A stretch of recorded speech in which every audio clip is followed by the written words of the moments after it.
Zhezhi has been out for a bit. I got her early, won 50-50, then concluded in my undergarments from the unexpected hype and admiration. I bet she has cute feet.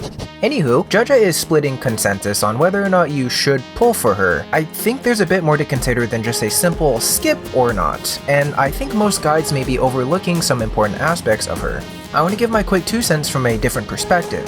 I think Zhezhi, Mortefi, and Yinlin as coordinated attackers are all treasures that I think should be built at some point. One thing that looks highly probable in the future is that we may be rewarded extra if we have consistent single elemental teams. Coordinated attackers look to serve the purpose of being extra damage support for your main elemental DPS, while also providing their respective buff to that element and secondary buff, whether that's skill damage in Zhezhi or liberation damage in Yinlin. Take a look at this. So far, one of the biggest differences between all 4 and 5 stars are their outros. 4 stars are simple one-dimensional buffs like Mortefi buffing heavy attacks, Donjin buffing Havoc only, or Yuan Wu giving extra vibration damage. In the case of the 5 stars, they tend to provide higher scalings across the board, as seen most keenly with damage outros. That is to be expected though. But with coordinated attackers who we have in Yinlin, Verina to a lesser extent, and now Zhezhi, they have added flexibility with their buffs hitting 2 parts instead of just 1. This is an early pattern I'm sort of noticing, and I imagine when we get a fusion or havoc coordinated attacker at 5 stars, we will be seeing something kind of similar. But I understand that pulling for the future guesses isn't a good reason, since betting on a non-guaranteed future leaves you open for waste and regret. That isn't why I think you should consider pulling for Zhezhi though, be it now or later.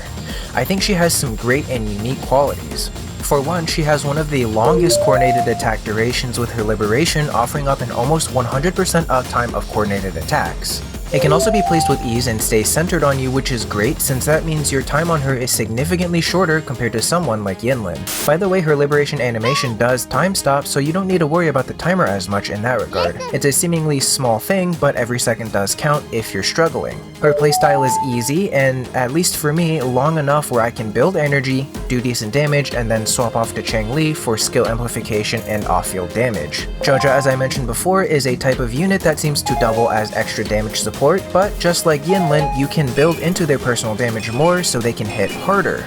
That evolves their role into being a sub-DPS, fulfilling cooldown timers without losing damage if you're in a situation with long skills, liberations, or echo cooldowns. One last thing too is that Zhezhi is specifically unique in that she functions as an interesting skill gap unit because of how her teleport works. I say this because most people put her under a narrowed roof with how she functions, but her forte and skill provide unique security against attacks, as she will physically move behind or above and therefore out of attacks. You become safer and hit from flanks even if it's only for a short time.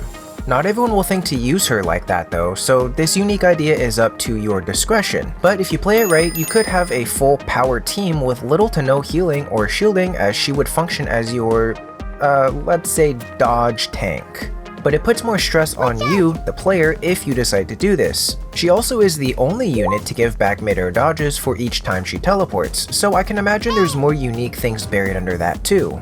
Zhezhi offers some creative things that you most likely won't see or even hear about if you heed general consensus only. For example, her as a buffer via outro, similar to Yinlin, should not be constrained to hitting both outro buffs, and that if she doesn't, she isn't worth your time. Or that you should only contain her to a liberation bot only. That only limits your perspective when you don't need to, and I think Zhezhi deserves and has some more creative freedoms than being tied to the hip of an already extremely powerful DPS in Zhezhi. To me, she's a unit that will only get better with time.